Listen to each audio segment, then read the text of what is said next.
یوسف آیت نمبر 23۔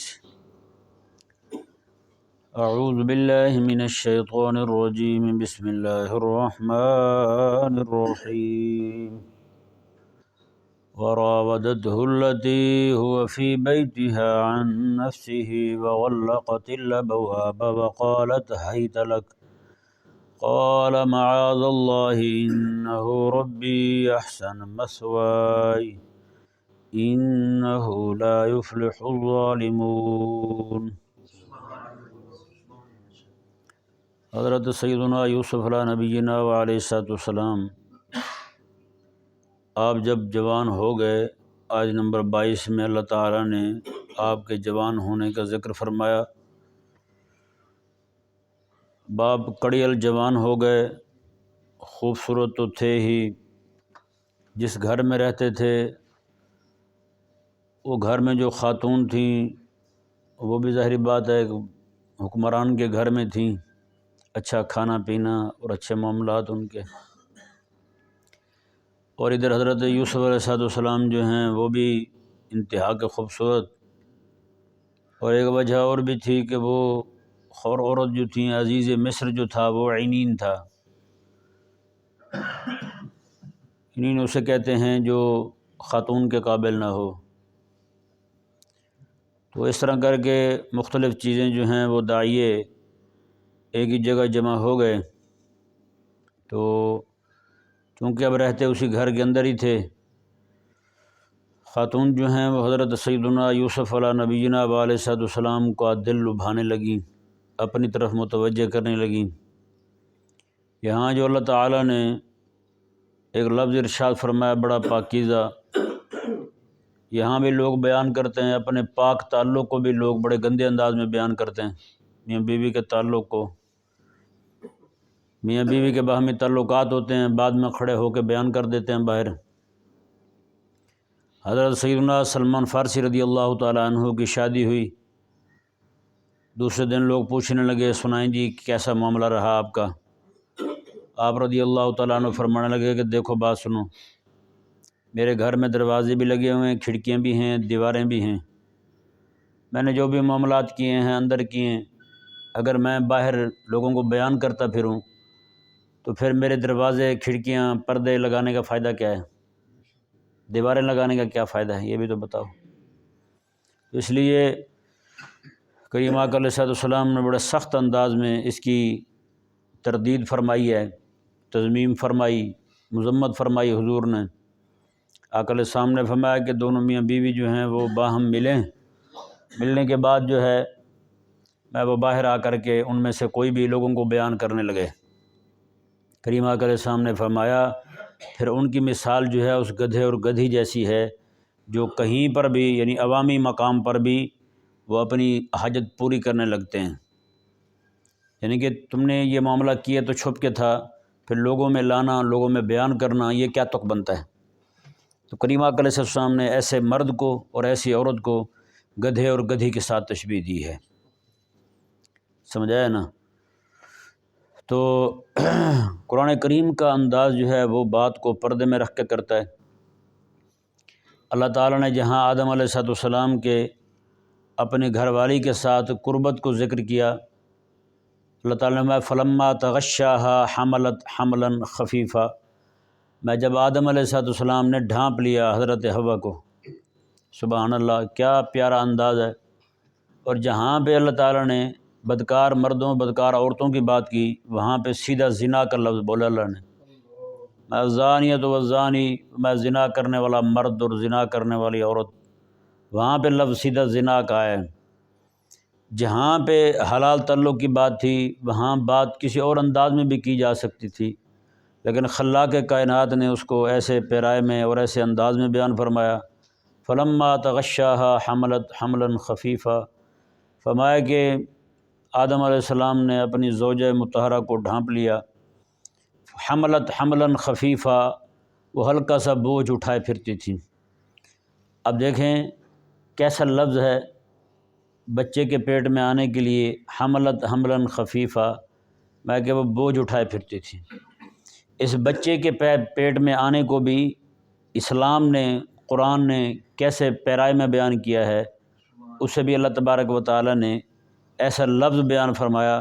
میں کہ وہ حمل بوجھ کو کہتے ہیں، حمال بوجھ اٹھانے والے کو کہتے ہیں، میں کہ وہ بوجھ اٹھائے پھرتی ہے جی۔ تو یہ اس بات سے بخوبی اندازہ لگایا جا سکتا ہے کہ اسلام جو ہے وہ حلال تعلق کو کیسے پردے میں اور باادب طریقے کے ساتھ اور حسین انداز میں اور خوبصورت پیرائے میں بیان کرنے کا قائل ہے، اور اپنے ماننے والوں کو بھی اسلام یہی تعلیم دیتا ہے کہ میرے آقا علیہ السلام نے میاں بیوی کے باہمی تعلق کو باہر بیان کرنے والوں کے متعلق انتہائی سخت الفاظ ارشاد فرمائے، میں کہ جو میاں بیوی باہمی تعلق قائم کریں، گھر میں رہ کر دروازے بند کر کے باہر آ کر کے لوگوں کو بیان کرنے لگیں، تو فرمایا کہ یہ بیان کرنے والے جو ہیں یہ اس گدھے اور گدھی جیسے ہیں جو باہر عوامی مقام پر کھڑے ہو کر اپنی حاجت پوری کرنے لگتے ہیں۔ تو اس معاملے میں خاص جو ہے وہ احتیاط چاہیے، خاص طور پر لڑکے جو ہیں وہ شادی کے بعد لڑکوں کو بیان کر رہے ہوتے ہیں، لڑکیاں لڑکیوں کو بیان کر رہی ہوتی ہیں جی، یہ کہ انتہائی قبیح اور گھنونی حرکت ہے، اس سے بچنا لازم اور ضروری ہے۔ اللہ تعالی ہم سب کو سمجھنے کی توفیق عطا فرمائے، اور اسی طرح کر کے پوچھنے والوں کو بھی حیا آنی چاہیے، یہ کون سی بات آپ پوچھ رہے ہیں؟ عرب کے ملک میں ایک خاتون تھیں، وہ کوئی چیز ڈھانپ کے لے کے جا رہی تھیں، ایک بندے نے گلی میں جا رہی تھیں، ایک بندے نے پوچھ لیا کہ یہ کیا چیز ہے، انہوں نے کہا اگر یہ بتانی ہی تھی تو پھر میں نے ڈھانپی کیوں ہے، پھر میں ننگی لے آتی نہ ڈھانپتی اسے، تو اسی لیے تو ڈھانپی ہے تاکہ نظر نہ پڑے کسی کو، پتہ نہ چلے گی کیا چیز ہے، تو اس لیے جو چیزیں پردے میں ہوں ان کو پردے میں رکھا جائے۔ اللہ تعالی ہمیں سمجھنے کی توفیق عطا فرمائے۔ اچھا، یہاں پہ یہ ذہن میں رہے، یہاں پہ جو ورابدت ہے نا، ورابدت، یہ رابدت ہے اصل میں، یہ واو جو ہے یہ عاطف ہے، یہاں پر رابدت جو ہے یہ ماضی کا صیغہ ہے، اور باب اس کا مفعول ہے مرابدہ، اور مرابدہ جو ہے یہ لفظ عام ہے، یہ یعنی کہ مرابدہ کسی کے دل کو مائل کرنا، کسی کے گھر کے باہر چکر لگانا، کسی کو تحفے تحائف دینا، کسی کو نذرانے دینا، صرف اس کا دل اپنی طرف مائل کرنے کے لیے جی، اور بعض اوقات تو لوگ تعویذات تک لیتے ہیں اس کام کے لیے۔ یہ ذہن میں رہے، حرام تعلق قائم کرنے کے لیے تعویذ لینا حرام ہے، حرام تعلق حرام، تو حرام تعلق کے لیے تعویذ لینا بھی حرام، اور اس کے لیے دعا کرنی بھی حرام۔ اگر کوئی حلال سمجھ کے کر رہا ہے تو دعا کرنے والا کافر ہو جائے گا، پھر سمجھے نا، بلکہ وہ حرام سمجھ کر بھی اگر دعا کرتا ہے، یا جیسے ہمارے فقہا نے لکھا ہے کہ جو بندہ زنا کرنے سے پہلے، چوری کرنے سے پہلے بسم اللہ پڑھتا ہے وہ کافر ہو جاتا ہے، سمجھے نا، شراب پینے سے پہلے بسم اللہ پڑھتا ہے، چوری کرنے سے پہلے، بدکاری کرنے سے پہلے بسم اللہ پڑھتا ہے، تو اس کا مطلب یہ ہوتا ہے کہ میں اللہ تعالیٰ کی مدد کے ساتھ چوری کر رہا ہوں، اللہ تعالیٰ کی مدد کے ساتھ یہ بدکاری کر رہا ہوں، تو یہ تو پھر اللہ تعالیٰ کی ذات پر اتہام ہوا، اللہ تعالیٰ کی ذات پر اتنی بڑی تہمت ہوئی کہ اللہ تعالیٰ مدد کر رہا ہے میری اور میں یہ کام کر رہا ہوں۔ اللہ تبارک و تعالیٰ ہمیں سمجھ عطا فرمائے۔ تو یہ مرابدہ جو ہے یہ عام ہے، یہاں پر یہ ذہن میں رہے، مرابدہ جو ہے یہ عام ہے، یعنی مرابدہ کسی بھی طریقے سے کسی کو مائل کرنا اپنی طرف، وہ عورت مرد کو مائل کرے یا مرد عورت کو مائل کرے، اس مائل کرنے کے لیے کچھ بھی کرے، جو بھی عمل ہوگا، جو بھی تحفے تحائف ہوں گے، یہ سارے مرابدہ کہلائیں گے۔ اور ہمارے فقہا نے باقاعدہ لکھا ہے، میں جو بندہ یا عورت کسی کو اپنی طرف مائل کرنے کے لیے، زنا کے لیے، بدکاری کے لیے مائل کرنے کے لیے جو تحفے تحائف دیتے ہیں، یہ رشوت ہے۔ یہ کیا ہے؟ رشوت ہے۔ اب یہ ذہن میں رہے کہ ابھی یہ 14 تاریخ گزری ہے نا، پیچھے 14 فروری گزری ہے نا ابھی، تو اس میں جو ہے وہ بڑا لانتیوں والا ایک کام شروع کیا گیا ہے کتے کافروں کی طرف سے۔ وہ یہ کام بڑا بہترین انداز میں کرتے ہیں، ایک دوسرے کی بہن بیٹی کو اپنی طرف متوجہ کرنے کے لیے، تو یہ پھول دیتے ہیں اس دن، یعنی کہ اس کو آپ اگر پنجابی زبان میں ترجمہ کریں تو بغیرتوں کا عالمی دن ہیں،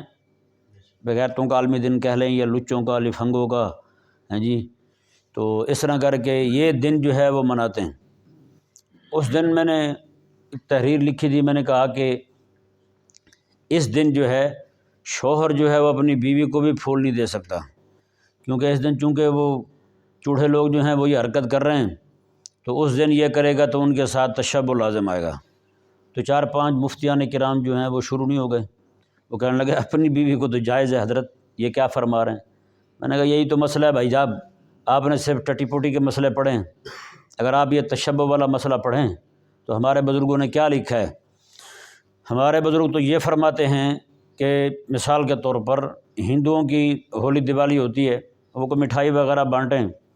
تو وہ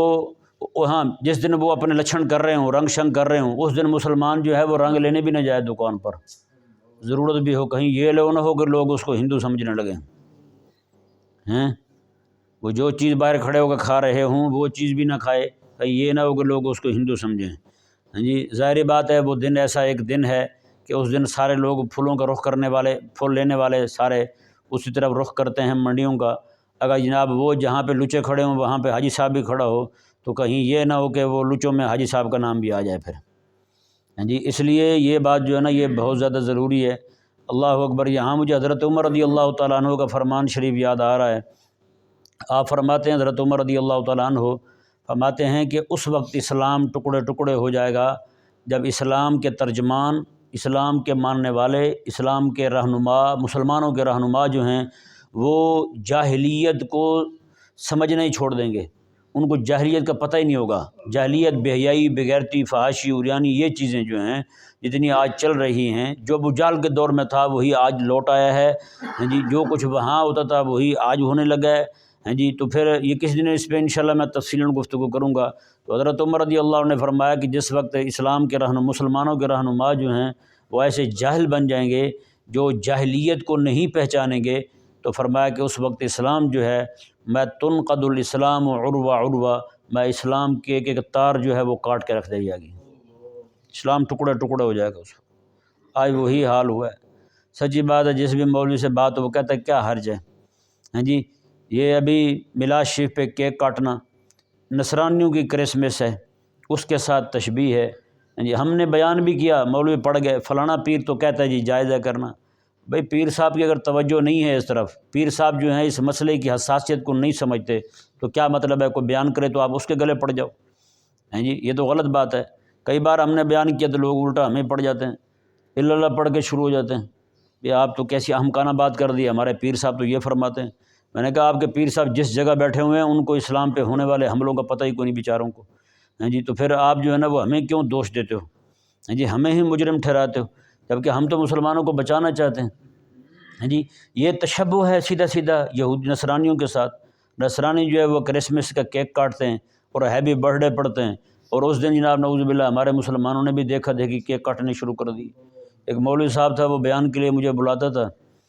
ہاں جی، تو میں جب گیا بیان کرنے کے لیے وہاں اس نے کیک رکھا ہوا تھا، بہت بڑا، بندے کے قد سے بھی کئی گنا بڑا، لمبا سارا کیک تھا اس کا۔ میں نے بیان کیا، میں نے منع کیا مولوی صاحب کو، میں نے کہا مولوی صاحب یہ نہیں کرنا، یہ جائز نہیں ہے، یہ نصرانیوں کے ساتھ تشبہ لازمات ہے۔ مولوی صاحب مجھے کہنے لگے جی ٹھیک ہے، آج تو آ گیا ہے، اگلی بار نہیں کریں گے۔ اگلی بار اس نے پھر بلایا، شاید وہ بھول گیا ہوگا کیک والے معاملے کو، وہ کیک بھی آیا ہوا تھا، میں بھی آیا ہوا تھا۔ میں نے بیان کے اندر ہی تھوڑا سا کھینچ دیا، کیونکہ ایک بار میں کہہ چکا تھا، اتمام میں حجت ہو چکی تھی۔ اب دین کا معاملہ تھا، مولوی کی بیزتی ہم دیکھتے رہتے، دین جو ہے نا وہ لوگ اتنے سارے، کم از کم بھی 1000 سے زائد لوگ ہوتے ہیں وہاں، بڑی مجمع ہوتا ہے وہاں، تو میں نے پھر کہہ دیا، بیان میں ہی کہہ دیا۔ اس کے بعد پھر الحمدللہ وہ مولانا صاحب نے مجھے نہیں بلایا وہاں، یہ کیک آتا ہے پر میں نہیں آتا وہاں۔ یعنی یہ حالت ہو گئی ہے۔ ان کے پاس بھی دلیل یہی ہے کہ ہمارے پیر صاحب کرتے ہیں۔ میں کہا یہ آپ کے پیر صاحب جو ہیں وہ بیچارے، ان کو نہ معلوم ہو یہ مسئلہ، تو اس کا مطلب یہ تھوڑی ہے کہ بیان کرے تو آپ اس کی طرف توجہ نہ دو۔ بہرحال یہ مراودہ جو ہے نا جی، یہ مراودہ انتہائی کبھی حرکت ہے کہ مراودہ کے طور پر جتنے تحفے تحائف دیے جائیں، جس نے لیے ہوں اس پر واجب ہے کہ وہ واپس کرے۔ ہاں جی، خاتون نے لیے ہوں تو اس پر لازم ہے کہ اس نیت کے ساتھ جو کچھ لیا گیا ہے وہ سارا واپس کرے۔ ہاں جی، مرد ہے وہ لینے دینے والا ہے تو وہ جناب واپس کرے۔ ہاں جی، تو اس پر لازم ہے، جیسے رشوت کا مال لیتے ہیں نا ہمارے باہر کھڑے ہوئے صاحبان، تو وہ جس سے لیا ہے اس کو واپس کرنا ضروری ہے وہ ہیں۔ تو اللہ تبارک و تعالی سمجھنے کی توفیق عطا فرمائے۔ اس آیت مبارکہ کے متعلق چند باتیں ہیں وہ انتہائی اہم ہیں، وہ ذرا سماعت فرمائیں۔ اللہ تعالیٰ نے فرمایا کہ وہ عورت جو ہے وہ حضرت یوسف علیہ السلام کا دل لبھانے لگی، ہوا فی بیتہا، یوسف علیہ السلام اسی عورت کے گھر میں تھے، یعنی اس عورت کے کمرے میں تھے، وہ اپنے کمرے میں لے گئی جہاں اس کی خوابگاہ تھی۔ تو فرمایا اللہ تعالیٰ نے وغلقت الابواب، اور اس نے دروازے بند کر لیے، وقالت، اور کہنے لگی حیت لک، میرے پاس آ، تم میرے پاس آ، میرے قریب آ جا۔ اللہ اکبر۔ حضرت یوسف علیہ نبینا علیہ السلام کی زبان اقدس سے یہ جاری ہوا، معاذ اللہ، اللہ کی پناہ بھائی، اللہ کی پناہ میں آتے ہیں، یہ کام نہیں بھائی۔ آگے کے الفاظ دیکھیں جس پہ ہم نے بات کرنی ہے، انہ ربی احسن مثوائی، میں کہ بے شک میرا رب جو ہے اس نے مجھے بڑا اچھا ٹھکانہ دیا ہے۔ یہاں سے ذہن میں رہے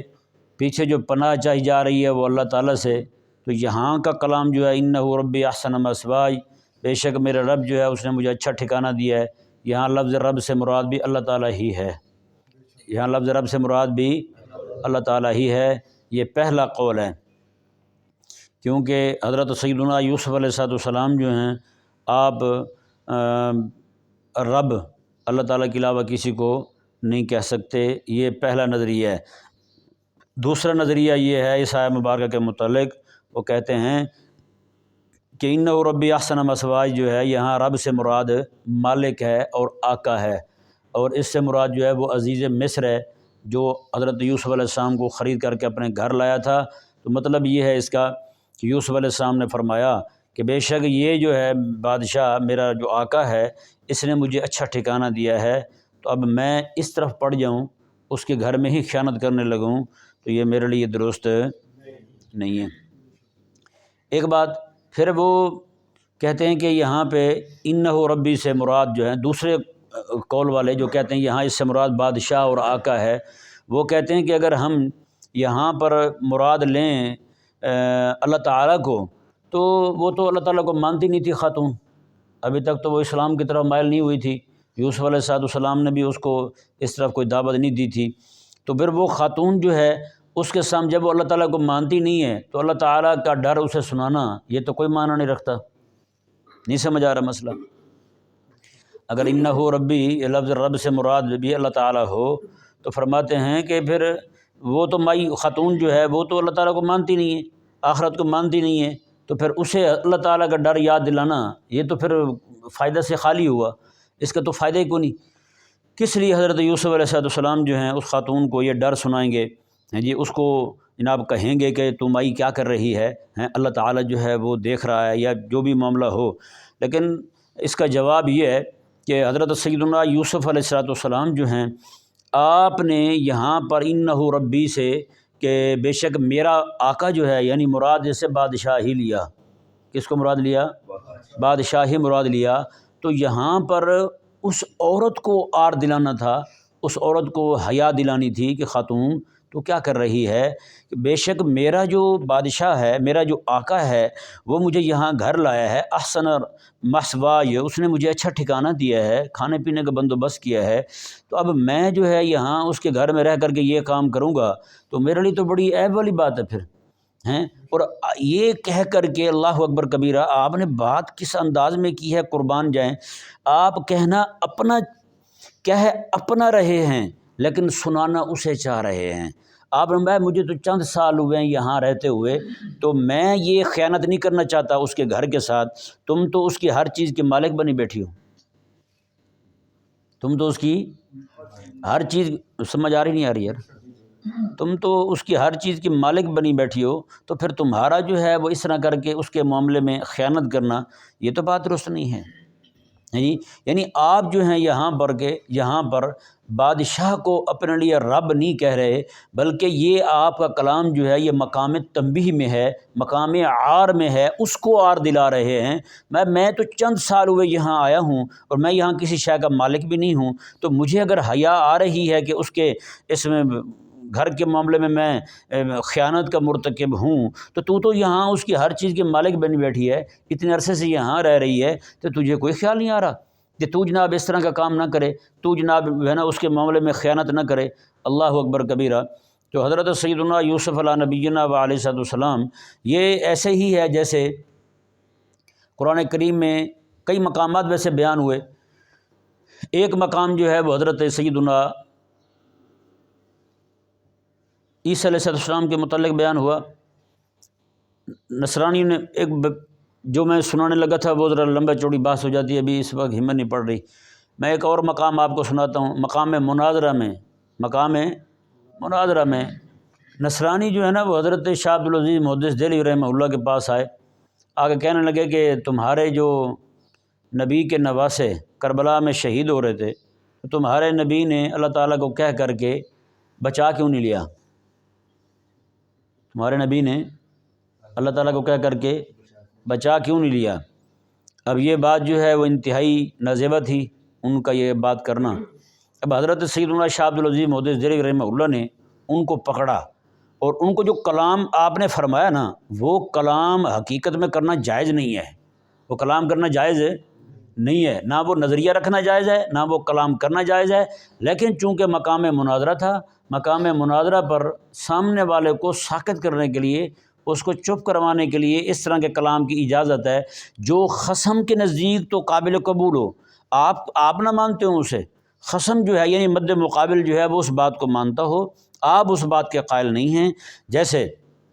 قرآن کریم نے بیان کیا کہ حضرت عیسیٰ علیہ السلام کو وما قتلوہ وما صلبوہ، انہوں نے نہ تو عیسیٰ علیہ السلام کو قتل کیا ہے نہ سولی پہ لٹکایا ہے، یہ قرآن کا نظریہ ہے، اور ہمارا نظریہ بھی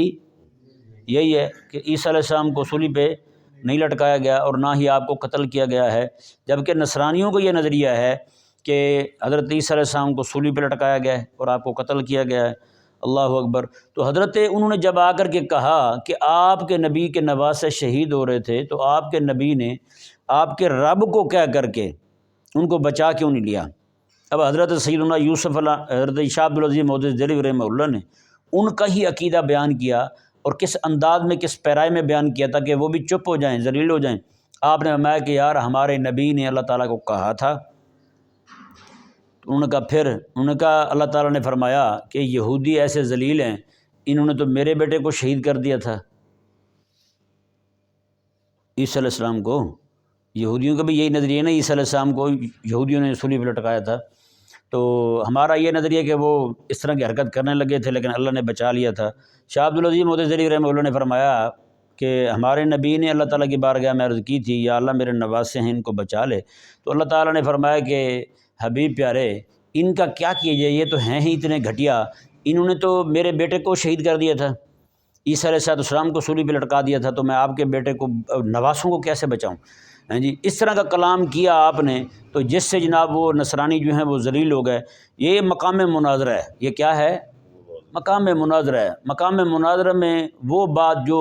عند الخصم جو ہے وہ قابل قبول ہو، ان کا عقیدہ و نظریہ ہو، اس کو بیان کیا جا سکتا ہے۔ اسی طرح کر کے چونکہ وہ خاتون جو ہے وہ اپنے بادشاہ کو اپنا رب مانتی تھی، اس کا نظریہ یہی تھا، اس کا عقیدہ یہی تھا کہ وہ میرا رب ہے، تو حضرت سیدنا یوسف علیہ السلام جو ہیں آپ نے یہاں کر کے لفظ رب جو بولا ہے وہ صرف اور صرف مقام تنبیہ پر بولا ہے، اس کو صرف آر دلانے کے لیے بولا ہے، نہ کہ آپ حضرت یوسف علیہ السلام جو ہیں بادشاہ کو اپنے لیے رب مانتے تھے، بلکہ حضرت یوسف علیہ السلام جو ہیں اللہ تعالیٰ کو ہی رب مانتے تھے، آپ بادشاہ کو رب نہیں مانتے تھے۔ اس لیے آپ نے یہاں پر مقام تنبیہ کے طور پر یعنی اس کو صرف آر دلانے کے لیے آپ نے فرمایا کہ جب میں اس کے گھر میں کچھ سال رہوں تو میں جو ہے اس کے معاملے میں خیانت نہیں کرتا، تو اس کی ہر شے کی مالک ہے،